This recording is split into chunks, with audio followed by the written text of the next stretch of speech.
आपको बद्दुआ है, ये आप लगे रहेंगे इसी तरह। नेशनल क्राइम एजेंसी ने पाकिस्तान की हुकूमत को कुछ पैसे दिए क्योंकि वो पाकिस्तान की अवाम की मलकियत थे।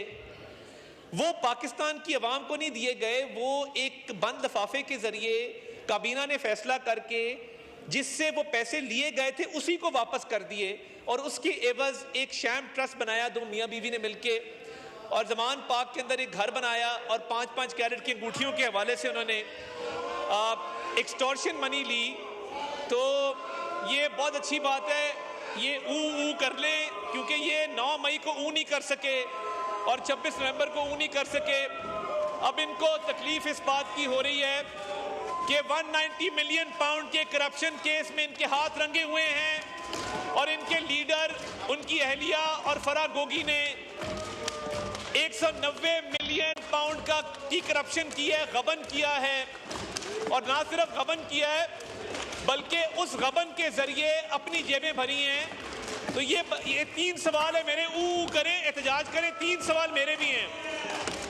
नंबर 1, क्या वो पैसा हुकूमत पाकिस्तान को आया? अगर आया तो वो पाकिस्तान की अवाम को मिला? जवाब है नहीं। वो 80 अरब रुपया सुप्रीम कोर्ट को जमा करा दिया एक और जुर्माने के एवज। तो ये गबन किया गया है रफीउल्लाह साहब, ये गबन किया गया है 80 अरब रुपए का। मेगा करप्शन की गई है बंद लिफाफे के जरिए और जो एनसीए ने पैसा कॉन्फिस्केट करके हुकूमत पाकिस्तान को दिया था वो जेबों में डाला गया है, वो सरकार को नहीं आया। बहुत शुक्रिया जी। मोहम्मद जावेद हनीफ जी, शुक्रिया। सप्लीमेंट्री इस पे पूछ रहे हैं, आपका नाम है स्क्रीन पे। मिनिस्टर साहब से रिक्वेस्ट ये कि ये जो प्रोजेक्ट था दिया मेरे भाषा का, इसके 2 कंपोनेंट थे। एक कंपोनेंट इसका था वाटर रिजर्वायर, दूसरा था हाइड्रो इलेक्ट्रिसिटी। अभी रिसेंटली रिपोर्ट किया गया है कि जो इसका इलेक्ट्रिसिटी का जो जनरेशन का था 4500 मेगावाट, उसको ड्रॉप कर दिया गया है। मिनिस्टर पावर की स्टेटमेंट आई है इस पर। तो मैं मिनिस्टर साहब से पूछना चाहूँगा कि इसके क्या वजूहात है और क्या सजा है। जी मिनिस्टर तारड़ साहब। जी तारड़ साहब, उन्होंने सप्लीमेंट्री पूछा है आपसे। मैं सर सवाल नहीं सुन सका, अगर रिपीट कर दें। जी मैं मिनिस्टर साहब से ये जानना चाह रहा हूँ कि ये जो प्रोजेक्ट है दिया मेरी भाषा, इसके 2 कंपोनेंट थे। एक वाटर रिजर्वायर था, दूसरा इलेक्ट्रिसिटी जनरेशन थी 4500 मेगावाट। अभी रिसेंटली रिपोर्ट किया गया है मीडिया में भी और मिनिस्टर साहब जो पावर हैं उनकी स्टेटमेंट है कि जो इलेक्ट्रिसिटी जनरेशन का प्रोजेक्ट है उसको ड्रॉप कर दिया गया है। मैं ये जानना चाह रहा हूँ कि मिनिस्टर साहब को बताएं कि इसकी क्या वजूहात हैं और इसकी इम्प्लीकेशंस क्या होंगी इलेक्ट्रिसिटी जनरेशन के ऊपर। बहुत शुक्रिया जी तारड़ साहब। बहुत शुक्रिया जनाब डिप्टी स्पीकर। इस पे पावर मिनिस्ट्री जो है वो मुख्तलिफ एस्पेक्ट्स को देख रही है। फिलहाल पाकिस्तान के अंदर जो इलेक्ट्रिसिटी जनरेशन है वो सरप्लस के अंदर है, तो ऑब्वियसली हमें ज़रूरत है मज़ीद बिजली की। तो उस पर मिनिस्ट्री ऑफ पावर जो है वो डिफरेंट प्रपोजल को कंसिडर कर रही है और उस हवाले से हम ऑनरेबल मेंबर को फिर आगाह कर देंगे। बहुत शुक्रिया जी। Next question.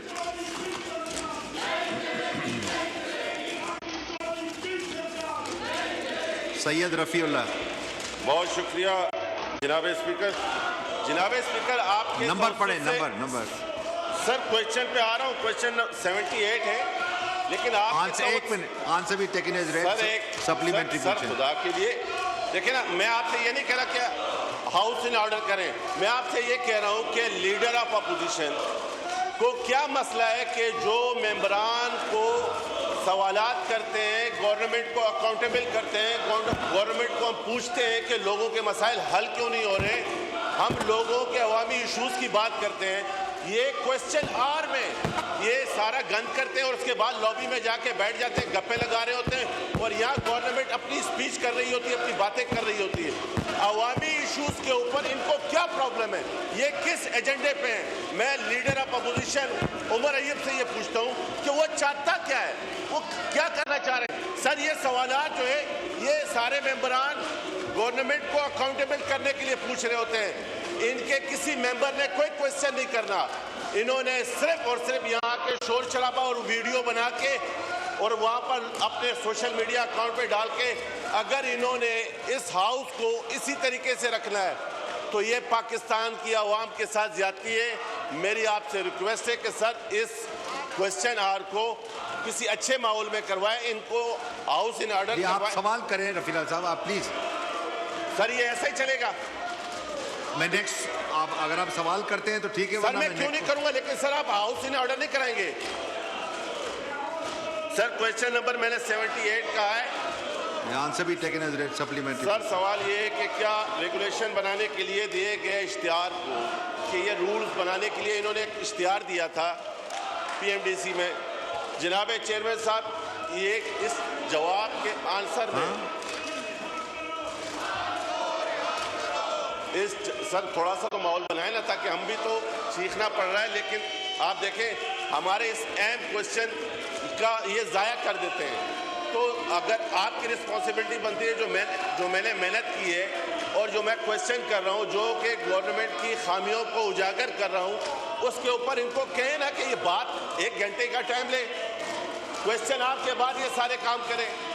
इन्होंने तो देखें सिर्फ वीडियो बनानी होती है, क्योंकि इनके ही वर्कर अभी गालियाँ दे रहे हैं, इनके वर्कर इनको कह रहे हैं कि तुम वहाँ जाके अय्याशियाँ कर रहे हो, और मैं रोडों पे ये अपने वर्करों को छोड़ के भाग जाते हैं।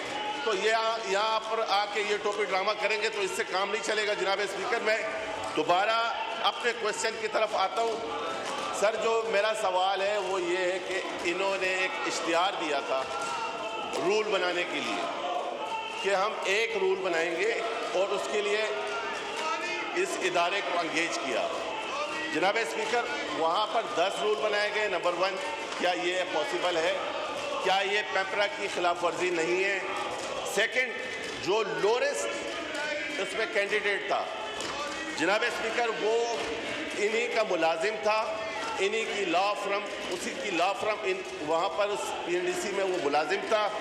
तो ये कन्फ्लिक्ट ऑफ इंटरेस्ट में नहीं आता कि एक शख्स उसका मुलाजिम भी हो और वो उसमें बीटर भी हो, बीट भी दे रहा हो, उसमें वो लॉयर बीटर भी था। तो सर खुदा के लिए इन नालायकों को कहें कि कोई पाकिस्तान की आवाम की बात करें, इतना जुल्म पाकिस्तान पे और पार्लियामेंट पर। ठीक है जनाब नेल्सन अजीम साहब।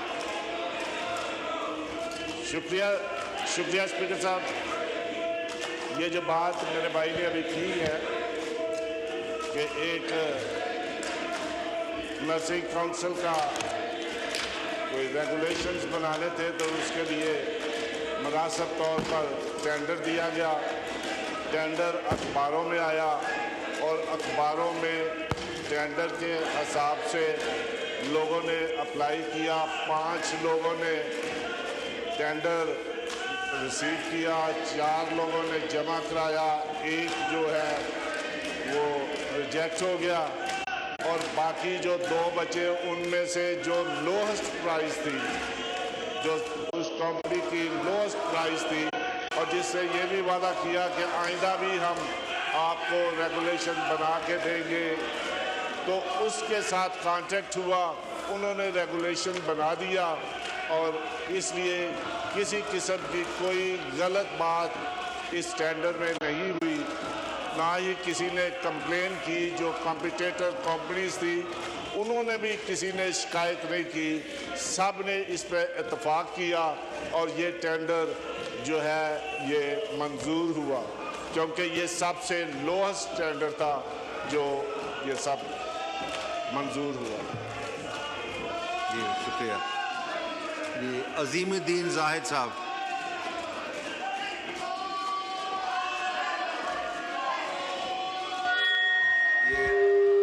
अजीमुद्दीन जाहिद साहब। जी जी बोल रहा हूँ। मोहम्मद हनीफ अब्बासी साहब ऑन सप्लीमेंट्री।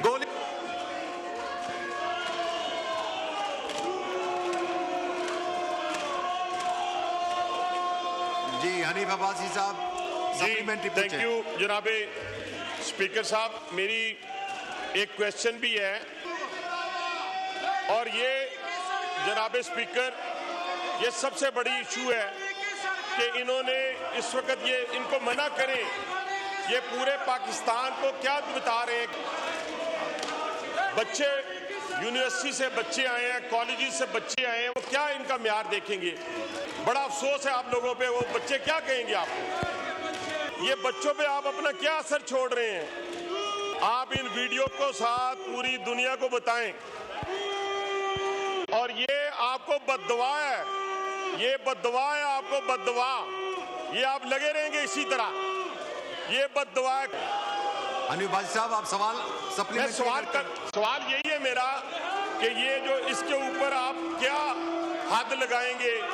आपकी तरफ से वर्डिक्ट आनी चाहिए ताकि मैं और हम इससे मुस्तस्ना हो जाएं।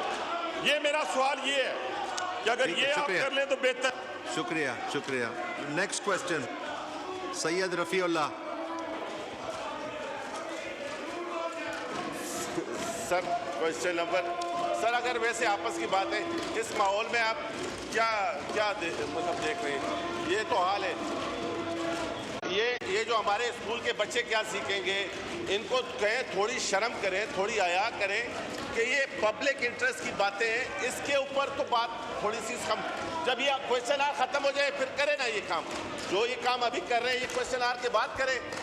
तो खुदारा मेरी आपसे रिक्वेस्ट है सर, जो मुझे इन्होंने PNDC का आंसर नहीं दिया, मैंने क्वेश्चन किया, इन्होंने जवाब नहीं दिया, जो लिखा हुआ है वही दिया, मैंने सप्लीमेंट्री किया, उसका कोई आंसर नहीं दिया मुझे इन्होंने। तो मेरी आपसे रिक्वेस्ट है कि इनसे कहें कि मुझे आंसर दें, जवाब दें। ये गवर्नमेंट को फ़ायदा दे रहे हैं। गवर्नमेंट की जितनी नालायकी है वो इस शोर शराबे में छुप रही है। मेरे उस जवाब का आंसर नहीं आ रहा, तो मुझे एक बात बताएं कि जब ये जवाब का आंसर नहीं आ रहा, ये फ़ायदा किसको दे रहे हैं? ये अपोजिशन वाले ये इनको फ़ायदा दे रहे हैं। मेरी रिक्वेस्ट है कि देखें, इनकी हंसियाँ देखें, इनके मजाक देखें और यहाँ पार्लियामेंट के साथ ये हाल देखें। मेरी आपसे हाथ बांध के ये एडवाइजरी किस चीज़ की करते हैं आप लोग? हर इजलास से पहले आप एडवाइजरी करते हैं, वहाँ पर ये बैठ के इनकी चल रही है सलाई कमेटी जो इन्होंने जिसमें NRO मांग रहे हैं, और यहाँ पर ये लोग अपने अवाम को, अपने वर्करों को शोर शराबा करके ये टोपी ड्रामा कर रहे हैं। मेरी रिक्वेस्ट है सर, एक 10 मिनट के लिए हाउस को 10 मिनट के लिए सस्पेंड करें, हाउस इन ऑर्डर करें। मैं चीख के और मुझे जवाब कोई नहीं मिल रहा है, तो मेरी आपसे रिक्वेस्ट है एक 10 मिनट का वक्फा लें ताकि ये थोड़े से अपनी जगह पे आए। रिक्वेस्ट है सर आपसे। चले, नेक्स्ट क्वेश्चन सर।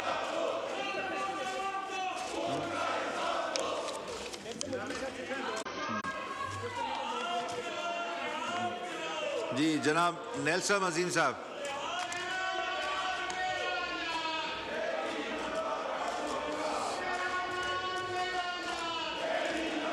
जी नेल्सन अजीम साहब। स्पीकर साहब, कौन सा क्वेश्चन है? ये जो क्वेश्चन उन्होंने किया था, सवाल है सैयद रफीउल्लाह साहब का, क्वेश्चन नंबर 98, उसका जवाब दें। 98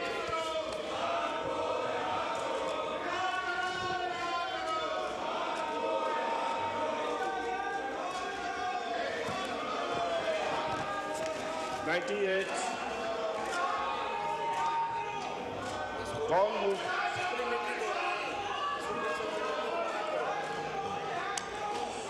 रफीउल्लाह साहब सप्लीमेंट्री दोबारा करें।